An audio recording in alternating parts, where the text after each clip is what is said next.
जय हिंद दोस्तों, त्यागी trading tips में आपका स्वागत है। दोस्तों, इस वीडियो के अंदर हम बात करने वाले हैं, मार्केट आज बंद है, इंडियन मार्केट बंद है, ग्लोबल चल रहा है। 7:30 बजे ग्लोबल मार्केट स्टार्ट हो जाते हैं। डाउ जोन की अगर बात करते हैं तो देख लीजिए 1044 पॉइंट्स की गिरावट आपको देखने को मिल रही है। तो कल हमारी निफ्टी 50 का क्या होगा? गिफ्ट निफ्टी अगर आप देखें तो 400-500 पॉइंट वो भी डाउन है अगर आप क्लोजिंग से कंपेयर करते हैं तो। यहाँ पर अगर देखते हैं S&P 500 132 पॉइंट, देखिए निफ्टी 50 के अंदर क्या होगा वो कल ही पता चलेगा। कभी कभी ऐसा भी होता है कि पूरी तरह से कॉपी नहीं की जाती है, लेकिन मामला ऐसा है कि कहीं कभी मार्केट क्यों बचेंगे? ग्लोबल मार्केट में कुछ बचने के लिए रहा ही नहीं इस समय। जो हालत अगर इस समय देखते हैं, हालात ऐसे हैं कि मार्केट के अंदर गिरावट ही देखने को आपको मिलेगी। नास्डैक की बात करते हैं, यहाँ पर देखिए कितनी बड़ी गिरावट है।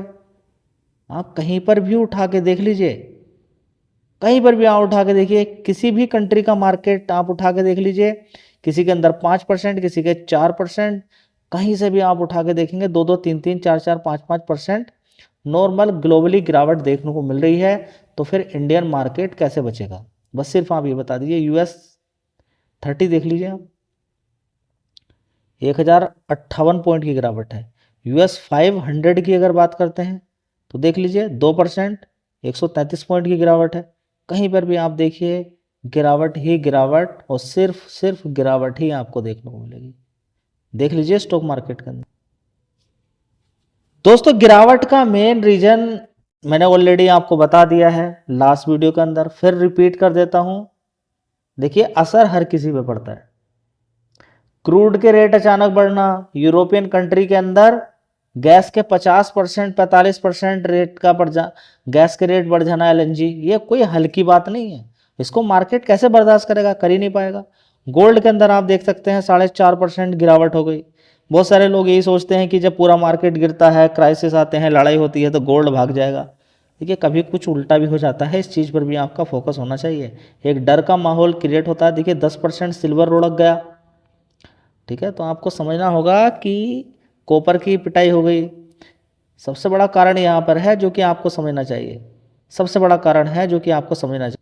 देख लीजिए पल पल भर में कितना चेंजेस देखने को मिला। लास्ट वीडियो के अंदर क्या था, अभी जो पोस्ट की 1-2 घंटे पहले, उसके अंदर आप देखिए कितना चेंजेस यहाँ पर देखने को। क्रूड ऑयल की बात करते हैं, देखिए 76 पर पहुंच गया। ब्रेंट ऑयल की बात करें 7% तेज है। परसेंटेज वाइज में देखिए आप 7-7, 8-8%, जो कि रुक ही नहीं रहे हैं। नेचुरल गैस की अगर बात करते हैं 5-6% की तेजी, ये कोई हल्की बात नहीं है, ये सिर घुमा देने वाली बात है। गैसोलीन की अगर हम बात करते हैं 4% की तेजी है।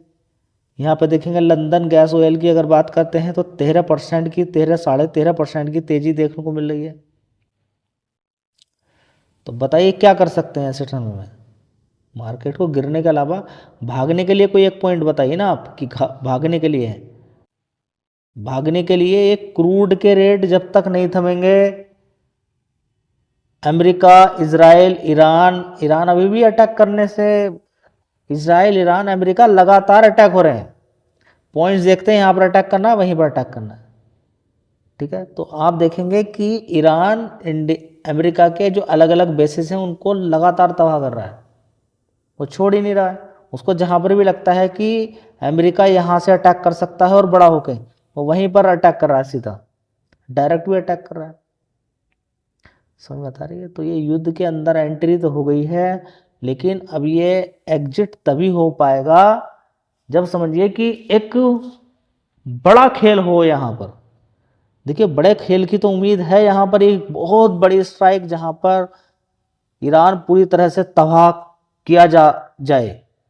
तो क्या ऐसा माहौल हो सकता है आने वाले टाइम के लिए? देखिए, होने के लिए कुछ भी हो सकता है। ईरान भी कोई कम नहीं है, और ईरान भी बड़ी टक्कर दे रहा है, ठीक है। तो कहीं पर भी मिसाइल गिरती है, कतर ने गैस का प्रोडक्शन बंद कर दिया। देखेंगे आप इधर से उधर जहाज जाने बंद हो गए हैं। जो होर्मुज एक ऐसा एरिया है जहाँ से 20% LNG जाती है, तेल जाता है, आसानी से चला जाता है, जिसकी वजह से तेल के प्राइस स्टेबल रहते हैं। उसके अलग से कहीं कर घूम घूम के अगर जाता है तो प्राइस बढ़ते हुए नजर आएंगे।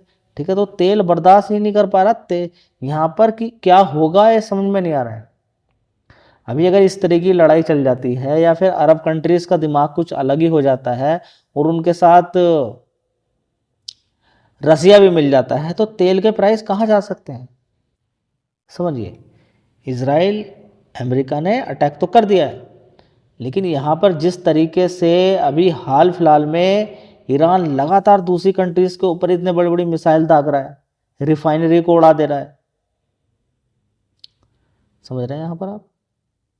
तो खेल मार्केट को कुछ बड़ा नजर आ रहा है जी। कल निफ्टी देखिए, अब आपको मैंने दिखाया कि डाउजोन 1000 पॉइंट से भी ज़्यादा गिर गया और अभी तो स्टार्ट है, क्लोज कितने पे होगा नहीं मालूम है, कल कितनी गिरावट होगी कुछ नहीं कहा जा सकता। सारा खेल किस चीज़ का है, स्टेबिलिटी का।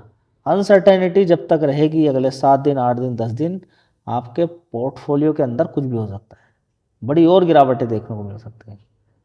लेकिन हाँ, अगर जैसे ही स्टेबिलिटी देखने को मिलती है तो एक अपॉर्चुनिटी खरीदने की भी मिलेगी आपको।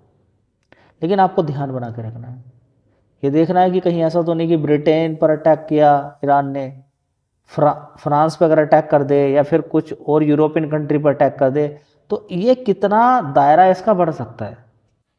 ईरान अकेले ही इतने सारे कंट्रीज से टक्कर ले रहा है, समझ में आता है। तो ये समझना बहुत ज़्यादा ज़रूरी है कि आने वाले टाइम के लिए क्या क्या चीज़ें देखने को यहाँ पर मिल सकती हैं।